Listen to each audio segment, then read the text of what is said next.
Shalom, shalom. Comment vous allez? J'espère que vous allez bien. Voilà, on a très bien. Quand on est qui vraiment la chaîne Oyo, ils ont une émission sur Oyo et ils ont bien tout ça là, ils ont la cuisine thé, mais tout ça la émission sur les amalamu au pays éducatif, au pays édifié biso. Voilà, il y a moi tous en bas branche belé à émission sous surtout dans les bandités et banda ce qui nous a à permettre biso. Voilà, il y a moi merci beaucoup à tous nos abonnés, merci aussi na bino bota la vidéo nzambe apambola bino. Merci na ba commentaire na bino to sala musala ce qui eloko sepeli siote au commune se on a poto bongisa mbala sima. Ils ont été questions que c'est pélicioté aux désabonnés, aux boys qui aiment vidéo, aux désabonnés, ils ont mal mingité. Ce que au moins dans ma vidéo, toujours ça là, et là que c'est pélicioté comment on a lancé pour te bonisa, te expliquer pourquoi et là qu'on a et ça l'a mis bon. Voilà, merci. Tout est ma mine on a été. Voilà, la ligne qui vraiment les lots partager na bino sous parole de Dieu. Na ba circonstances au toujours passé dans le monde entier dans le temps oyo to comme dans le temps moko difficile au Bible et ça qui biso qui est dans le dernier temps et comme un temps difficile ba temps yango yo toujours passé. Voilà, il y a un ami qui na partager na bino méditation na ngai o na sala qui na méditer parole de Dieu yango na ki posa pe na partager na bino peut-être ko sunga ndeko moko o pe azata mususu pe ko passer ba moment moko boye apa si to pe o ko sunga biso nyonso na ba moment nyonso oyo tozo passer na monde entier na ba temps difficile o to komi. Voilà, thème na biso ya méditation na biso, thème na biso eza ne soyez pas troublés. Ne soyez pas troublés, mais veillez et priez. Et ça thème autre tirango na Matthieu 26, 41, na Marc 13, 7. Donc, tu te sens ici en haut, Seigneur, a tient à cœur, a fait un thème oyo vraiment na monté manangai. Banso wabandeni bango wanzamba lobela nzamba bana kata motema tango tanga parole au sentir voix moko ya audible ezolobela yo na litoi to na motema au sentir voix moko ezoloba makamoko oyo koki même ko penser te ou comprendre oyo za penser na ngate oyo za intelligence moko supérieure. Voilà, alors thème de ça, ne soyez pas troublés mais veillez et priez. Ne soyez pas troublés. Totangi na Matthieu 26, 41. Dans Matthieu 26, 41, Bible ici biso, veillez et priez afin que vous ne tombiez pas dans la tentation. L'esprit est bien disposé, mais la chair est faible. Voilà, tu dirais qui thème na biso, wana mais veillez et priez. Deuxième livre de Marc, chapitre 13, verset 7. Et le dit, quand vous entendrez parler de guerre et de bruits de guerre, ne soyez pas troublés. Amen. Car il faut que ces choses arrivent, mais ce ne sera pas encore la fin. Gloire à Dieu. Donc, thème de l'épisode Tirangoana, na Marc 13, 7, na Matthieu 26, 41. Ne soyez pas troublés, mais veillez et priez. Veillez et priez, et en Matthieu 26, 41. Ne soyez pas troublés, et na Marc 13, 7. Voilà, place oyo, to tirer baptême na biso wana. Bien aimé, na ligne na partager na olikam oyo, toza na moment moko oyo, et très difficile. Par moment oyo tozo passé. Peut-être, bamisusu toza un espoir que un jour makamiko s'améliorer, makamiko bonga. Non, tozo kenede na ba, donc na makambo pende makasi. Yangwana, Seigneur, attirer cœur na ebisayo que ne soyez pas troublés, mais veillez et priez. Cause à la troublé te na ba moment où tozo passer dans le monde entier. Cause à la troublé te na ba nouvelle ozo yoka, tope na ba information ozo sur le monde entier. Na makambo izo le kana monde. Cause à la troublé te, mais si cause à la troublé, veillez et priez. Cause à la troublé te nenge so epsi biso awa. Alors que quand vous entendrez parler de guerre et de bruits de guerre, ne soyez pas troublés, car il faut ces choses arrivent, mais ce ne sera pas encore la fin. bandeko na ngai ba moment o nyonso tozomona oyo na mokili na monde entier eza marqué 13-7 makambo Yesu alobaki yango ekokisami. Ba guerre eza na Afrique même pe na ba pays mususu pe ba guerre pe ezali ba guerre ezali ba bokonzi bazowela bokonzi tomoni utoleka kuna na États-Unis comment makambo eleki kuna eza prophétie ya Yesu ekokisami. Nyonso wana biso bato totanga parole de Dieu tozala mayele tozala prudente tozala prudent pardon tozala prudent pour na moment oyo tozala na distraction te et puis mitema na biso ezala troublé te. Na Matthieu 26 wana ezalaki lisolo Yesu akendaki ko prier na Gethsemane na ba disciple asenga bango ba veiller na ye pour 1 heure kaka mais ba disciple balalaki tango Yesu aye akuti mo balali abisi bango veillez et priez afin que vous ne tombez pas dans la tentation car l'esprit est bien disposé mais la chair est faible.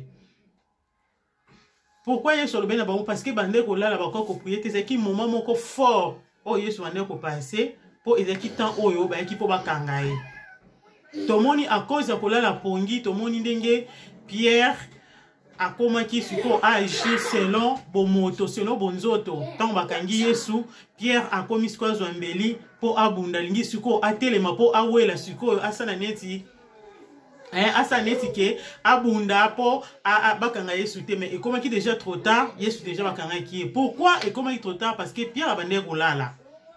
bien aimé kolingate ekoma trop tard banda ko veiller pe ko prier sikoyo na temps otozali ndeko na ngai ta eza mabe makambo nyonso oyo ezosalama oyo ezolakisa biso signe ya kozonga na Yesu ya koya na Yesu po azwa biso soko tangi bien na Mark wana alobi ke esenge makambo nyonso ekokisama boyoka ba guerre boyoka makambo ebele mais bozala troublé te ba makambo nyonso esenge ekokisama ezala na fin te bandeko oyo ezaka début tozala na prudent et puis tozala concentré tozala na distraction te to veiller to prier ndeko na ngai ba makambo ezoleko ebangisa ote batela kimia ba makambo vaccin ebangisa ote batela kimia Yesu lobi makambo wana nyonso ekokokisa ekosalama mais tozala troublé te parce que ye moko ayebi yo oyo ndimela Yesu message oyo etali vraiment mingi ba oyo bayambi Yesu ba chrétien na ko fortifier bino nazo fortifier surtout mingi ba chrétien bandeko nanga tozala troublé te to batela kimia soko ki motema ezosana eti obanga okoma bakopesa vaccin ozala ndeni bondela veille pe prier réponse Yesu apesi biso ntango ozoka motema ekomi kobeta otala situation oyo ezoleka na monde entier ekozala ndenge nini yo veille prier banda kointercede na motema banda koprier banda koyesa molimo santo apeso makasi alongola okobanga atondisa yo bandeko tant oyo eza temps ba distraction esusu te ba chrétien tolamuka bana nzambe nyonso tolamuka tant eza temps sur ba distraction te eza temps moko ya ko veiller pe ya ko prier ya ko lukelonya nzambe ya côté ya parole de Dieu tolamuka na pongi to te ya parole de Dieu to ka susu soni te ndeko nanga to bikisa to sauver ba âme oyo eza na libungi peut-être olobake ngana ko kananga côté ya te na yebite na zoka soni nzamba pesi biso nyonso monde entier ba moyen ya ko panza sa malamu mutu moko ta kolobake ongai na yebi côté ya te na ozoka soni ko kina balabala nzamba pesi so moyen ngo eza téléphone na yo moyen ngo eza réseaux sociaux ko utiliser ka te Facebook na opona ko tia ba photo ko na ko tia ba makambo mususu utiliser mo siko opona évangélisation utiliser mo pona côté ya bato ba yebite ba ami na yo pe ba obaza public o ezomona Facebook na tia ba maloba nzambe tia parole de Dieu na ba mur na yo te ya sala ba video te ya bato o ba yebi nzambe te ba bongola mitema ba yamba Yesu mikolo ko mabe tozo kende vraiment donc makambo nyonso Yesu lobaki ekokisa mpe soki na okokisama to veille bandeko na ngai izwa WhatsApp na yo komisango nini évangélisation au sali vidéo tam so bakina na chaîne YouTube te WhatsApp na yo sali vidéo au te moi parole au luki verset moko méditer aussi mon limo santo sunga yo au tie ba parole de Dieu wana ya ko yambisa batu Yesu ya ko te ya batu o ba yebi Yesu te au tie ba vidéo ne circulate na nina yo to o tindeli ba mina yo ba vidéo wana o isi bango pe ba partager ngo e ko tomber pa mutu moko o yebi Yesu te mutu wana tango zo vidéo wana a kotala ngo e ko molimo santo ko toucher motema na ye a bongo le motema yamba Yesu. To la muka ba chrétien, to la muka, to révèle sous te, Nikoleko mabe. De l'eau, nièce nanga tindelinga vidéo moko, il paraît baso linga basa la vaccin comme obligatoire. Et puis, moutounion sur un cause vaccin, on ne faut pas payer passeport, avant de voyager, il faut un passeport wana. Tous un certificat, moko zo l'exeke, au nini, aux ana nini, na maladie, on a été à corona. Ce qui est exact, au voyager te bandeko eza makambo oyo Bible esi biso ke mukosuke koma po sombe foza na marque po sala bo foza la ozala na marque po voyager foza nango to ebite soki oyo eza marque yango mais bazolo ba ke vaccin wana eza vraiment malamu mingi te mais tozo banga ngo te mais to la mukani na pongi to prier e bangisa biso te to batela kimia biso ba chrétien to bonde la makasi parce que Yesu Masia abaki avant makamunyo so ma marque on sama alevant na nu salama après makambo ni salama kasi diable na makanisine ya mabe azolinga précipiter makambo mais nzambe ba otike la etante nzambe na biso azali nzambe po agir senge biso pe to prier amona pe volonté tozo prier tozo veiller tozo prier tant tozo prier ndo omona ke nzambe akosala ke makambo oya mabe oyo pe ezwa biso te na bonzambe ne akosala ngo mais tant omoni pe volonté na so tozo bondela tozo veiller na ba parole na ye tozo prier omona ke nzambe akosala grâce ba makambo mususu oyo ya mabe ezwa biso te bien aimé. Veiller et prier. Tikana nous vie ya kotonga, tikana nous vie ya kozo téléphone bana tongo zo sola bato zo bengo bengi otongi tikana ya ngotia pembeni. Banda na ko prier ko tanga parole de Dieu ko sala vidéo ozu téléphone na sali vidéo ya maloba na nzambe opandi ote biso soto komo ba pandi sango parce que Yesu habite qui est partout dans le monde entier to panza sango na e. Nzamba sali grâce ba réseaux sociaux bimi parce que parce que nzamba monique et dans ba tumsu bazo kokate ko bima ko kendo teya na libanda mais ce ko sali vidéo na yo otei parole de Dieu otindeli ba ami otindeli ba ninga Instagram ya YouTube otindi Instagram ya Facebook otien na YouTube otien na WhatsApp na Messenger otindeli ba ninga et tombe pas mutu moko o ayamba na Yesu te o ayebi Yesu te tango ko yoka maloba na o nzamba tio à cœur au PC parole de Dieu la qui c'est Jésus-Christ au yambisi na nzela vidéo wana et ça la ki mutu wana abika pe eza la bénédiction makasi pona yo pe na lo la nzambe akozanga te ko récompenser yo to la mukana pongi yo pe o yebina nu Yesu te na lo senga na onde konanga yamba Yesu na bomo ino comme Seigneur et Sauveur Nikoleko mabe makambo ezo ya makasi monde entier bazo prépare tout benga wana ba puissant ya monde oyo ya mokili oyo bazo préparer déjà mbongo to ozana musuna maboko boete et comme kana ba système ya ba carte et comme po somba ka carte mbongo ya ndo circuler suna maboko te nyoso lo ka stratégie ya ko introduire kaka marque na bango marque de la bête tozala ya kolamuka ba chrétien et comme on a tamoko pe boye et comme on a tamoko pe boye ba carte wana métallique et s'appelle sauté et comme siko marque ok siko yo otiel obini ko bisambon kana kati nzoto na yo batio marque wana ya nina bango ya ba marque ya bête wana ba otiango lokwa ba vaccin lokwa ya biloko moko boye na kati nzoto lokwa ba pisse aletango okei otie kaka na compte na boye mbongo ebimi soko zui marque wana esili okota lola te okomi candidat ya enfer bande koto la muka Yesu apesaki bo moyina e pona ngana otobika Yesu sokoki makila na ye po masumu na biso elimbisama Yesu akomaki lisumu ye o ayebe lisumu te akomi lisumu po biso tokoma justice de Dieu akomisaki biso justice de Dieu ya akomaki lisumu ndeko na ngai yo oyebi Yesu te pesa bomoi na yo epai Yesu Masiya aza na posa na yo soko oyokili maloba oyo ekokanga motema na yo te prière koyamba Yesu eza simple bondela quand okangi misu osengi oyebi Seigneur Jésus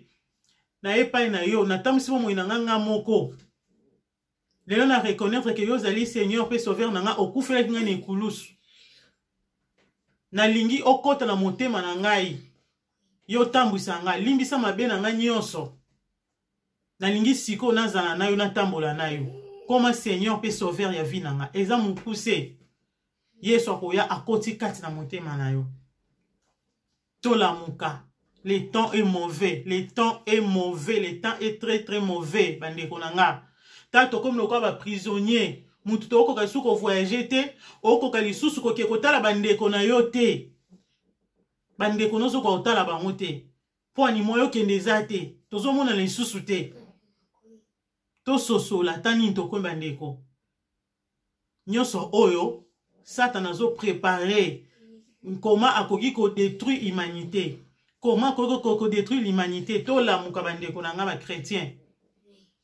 to prier to veiller to prier ba makambo nyonso troublé biso te parce que diable azo sala ngo po et troublé biso to comme na ko banga to ko bonde te mutu so za na obanga ko prier te ato prier a foi te prière no ezala kaka ki ozo banga alors prière ya ko banga ya foi ya ko zanga ko prière ya ko banga o nzamba ko exaucer ngo te parce que tant oza ko banga oza na ba distraction or Yesu epsi biso to za na troublé te to banga te yango Yesu na ba place nyonso ndeko kendo ba ka kimeza na bino bandeko na ba chrétien ba Kristo nyonso bana nzambe na sengi kimia na nzambe za na bino to za la troublé te to batela kimia to veiller to prier to zo temps ya prière na journée zo temps ya kokota o prier au soleil na nzambe ya ko méditer passage biblique so au moins na journée surtout ba mama bana au moins que na journée bana ba déranger yo ozeli na butu tango ba lalaka yo bandi ko prier o bandi ko tanga parole de Dieu méditango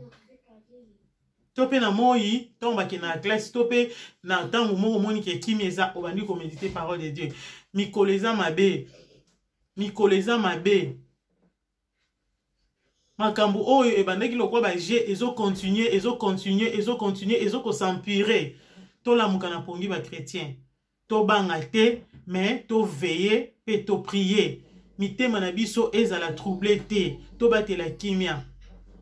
parce que Yesu lobi esengeli makambo ekokisama mais biso to banga te po ye moko azelongo na biso ko banga te zwa kimia na makambo vaccin oyo ezo senga to prier ko senga ba direction ya Nzambe a orienté biso parce que na bango moko bato ba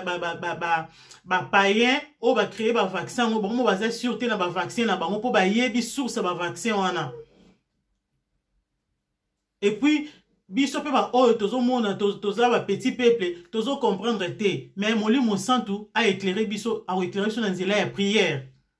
ya ko veiller pe ya ko prier yango batela motema na yo kozala troublé te pona ba situation oyo kozala troublé te pona makambo oyo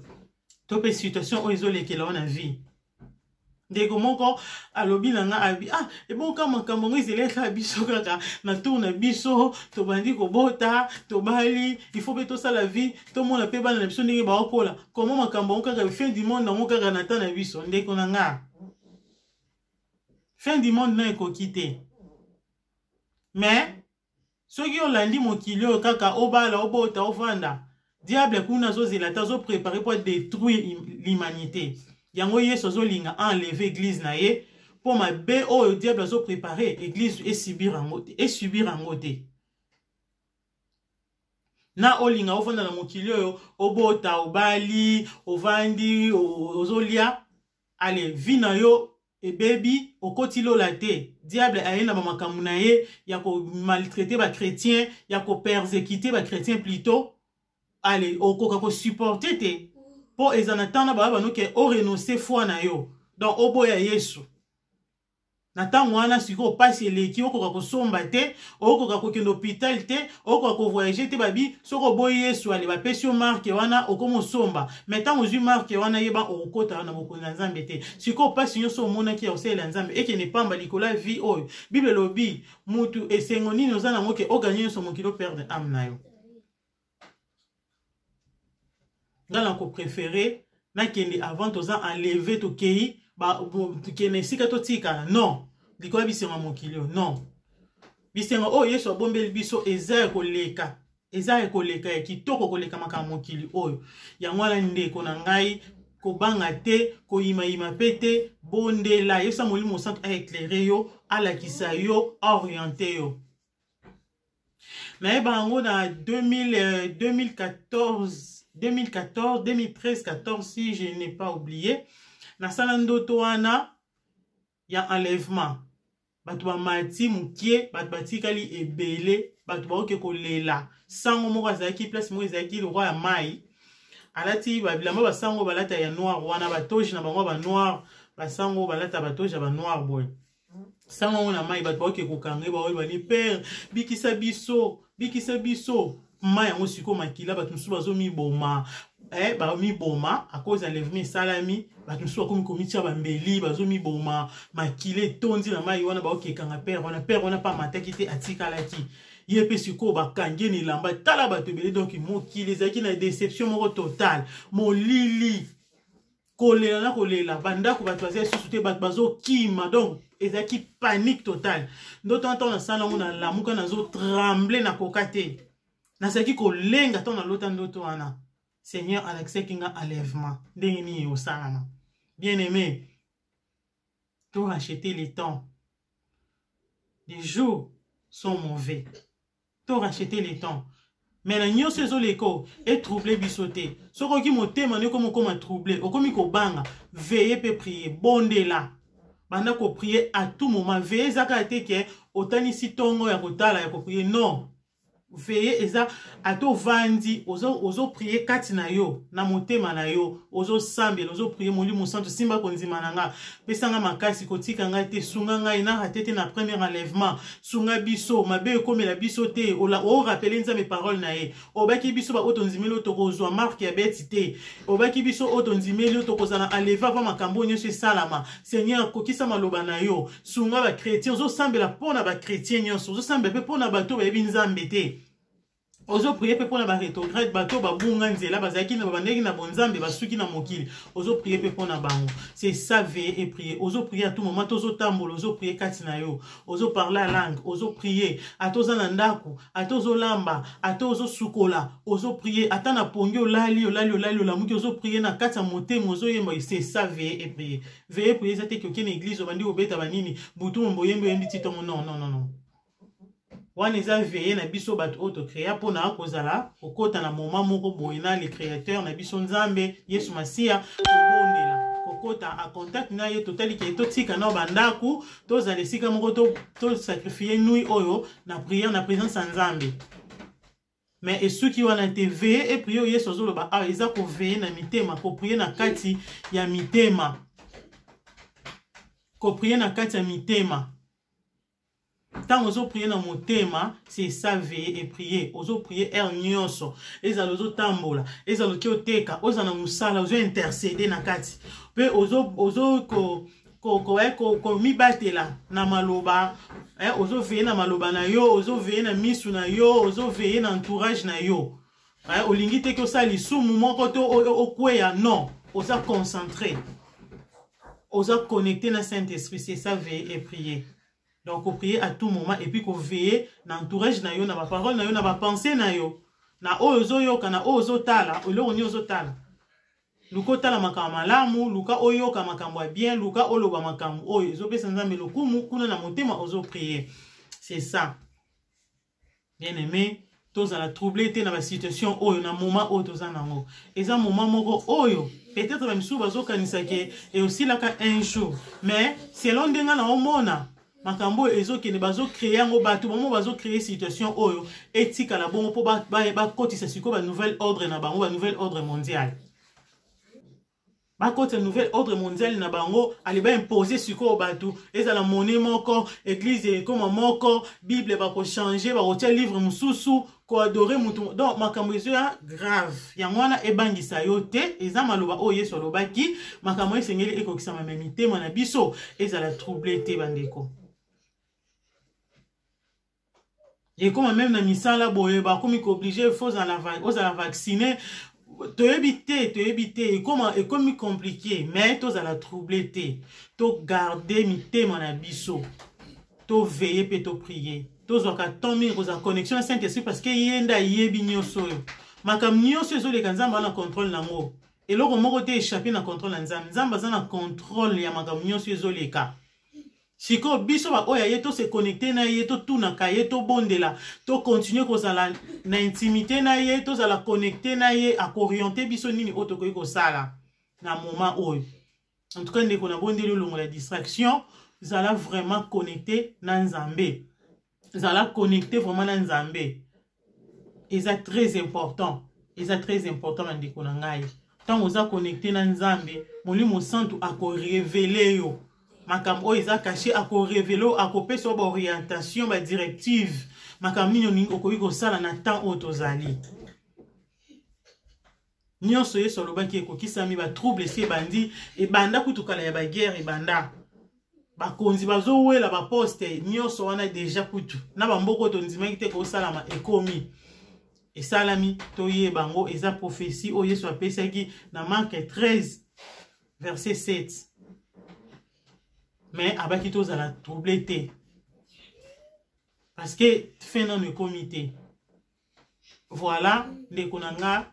yo oyambi yesu te na suka awa na osala prière oyo po oyamba yesu opesa yesu vi na yo est-ce que ce vidéo oyo kokomela yo oyamba yesu opesa vi na yo non opesa yesu vi na yo te po okota na famille ya bana nzambe. Voilà, dans ce qui est pour ça la prière, est-ce que vous allez au land la prière? Seigneur Jésus, merci parce que au coup fait les ngani kulus, na reconnaître en mot lelo oza Seigneur pe sauveur nanga, kasina yeba kite, limbisa mabe nanga nyonso, limbisa ngandi na tamu seki bo moina nganga moko. Lelo na lingio kota na motema nanga okoma Seigneur nanga véritable pe sauveur nanga véritable pe otambusanga. Merci po eto limbisinga pe okoti na motema nanga na kombo na Yesu. Amen. Eza mukuse osali prière oyo omona ke Yesu akoti déjà na motema na yo. Sikoyo banda ko sala makambo oyo sikoyo esepesa nzambe luka église soki ozana église te église musuba kangi na ba internet ba pasteur malamu bazali o bazosala ba live o isi molimo santo orienté yo na site ya pasteur oyo abanga kanzambe oyo aza vraiment mosala nzambe molimo santo ko orienté yo wana okota contact na pasteur ba pasteur ba ba numéro na bango ya ba WhatsApp ya ba messenger okomelié ke pasteur na usi ko yamba Yesu sika na lingi o encadrer nga ou soit na lingi na bana kolanda ramate ya na site na yo mais na linaza vraiment na besoin d'encadrement ba o pe église ezo fonctionner na quartier wana soko yebi église ezo sala OK aussi molimo santo obondeli Seigneur molimo santo orienté nga l'accent église o bazo banga yo molimo santo ko orienté yo église o ba banga nzambe o intégrer kuna okomi ko sambela kuna nzambe akosunga yo okokola na kati ya makloba na ye pe na kati ya molimo nzambe autika yo te nkola suka tope na enlèvement okomata parce que oyambi Yesu comme Seigneur et Sauveur na kati ya bomoi na yo yango wana bandeko toyeba toujours kotambola bien toyeba toujours kozala concentré toyeba toujours ko veiller pe ko prier ko bangelo côté ko banga te oh eloko boso omoni information mo ezo bangisa o kolanda ngo te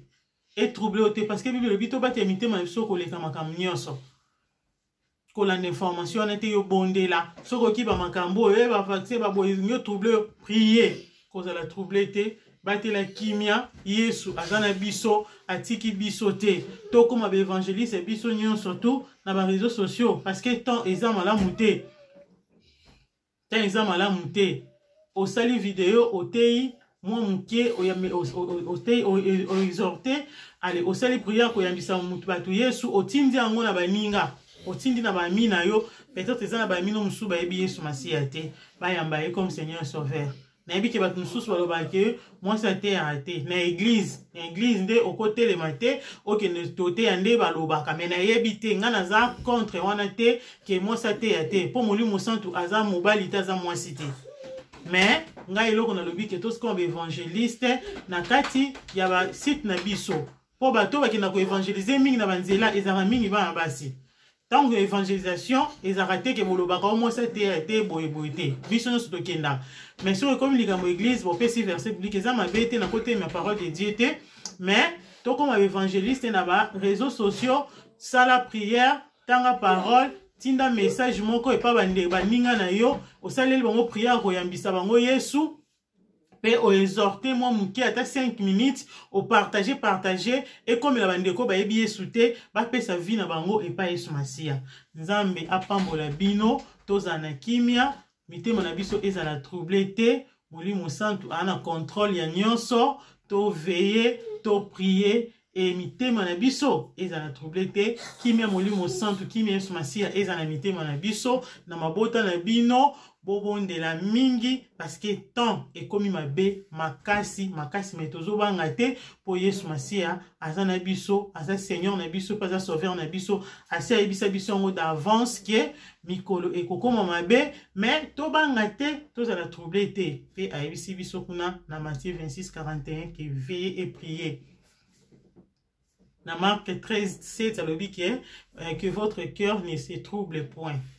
Voilà. Zambe apambola bino, na lingi bino mingi. Zambe apambola bino, na lingi to partager moi muke, mais na aussi kaboyete, to ko prier, ceux qui ont un problème, ceux qui ont un kobanga la motema na yo, ceux qui ont un difficulté, moko boy songolo, to ont un situation moko oyo ezo marché te. Aussi motema na yo to prier nzambe oyo ami monisa makape na biso asai la biso makamako kamo aozanga te na ko salela pe yo voilà pona ko kabwana na lingi to prier moi muke na kombo na Yesu. Père éternel, merci pour ta parole. Merci pour un moment aussi merveilleux. Au permettre de tout partager parole na bandiko nanga. Seigneur, na tiki ndeko nyonso zo na vidéo entre tes mains. Seigneur Jésus, yo ba na ko visiter, yo ba ko se révéler katina ye Seigneur. Ba o ba yebi yo te papa, ba yeba yo Seigneur. Pe ba o ba za na ba problème Seigneur, yo nous a solution papa, pe sa solution na ba problème na bango. O yebi mutu problème za na ngo papa, yo ba na ko pe sa solution. Ba o ba zo banga pour na temps tokomi molimo santo pesa kimia na mitema peuple na yo longola ba trouble na mitema na bango tia kimia na yo na kombo na Yesu. Sunga biso to veiller pe to prier oh afin que to ko na ba tentation te ya moment o ya siècle oyo sunga biso papa tike ti loba oyo mutu nyonso ko zwa loba oyo wazaki ko banga ko bange sila o alembaki azo makasi oyo fo ekiteki ko ndima na emata na kombo na Yesu Masiya Nazareth de to bondeli. Merci Seigneur Jésus-Christ. Makila no ebomba bandako bandeko nyonso o bazolanda vidéo oyo dans le nom de Jésus-Christ de Nazareth. Nous avons ainsi prié avec action de grâce. Merci Seigneur Jésus. Ne to monani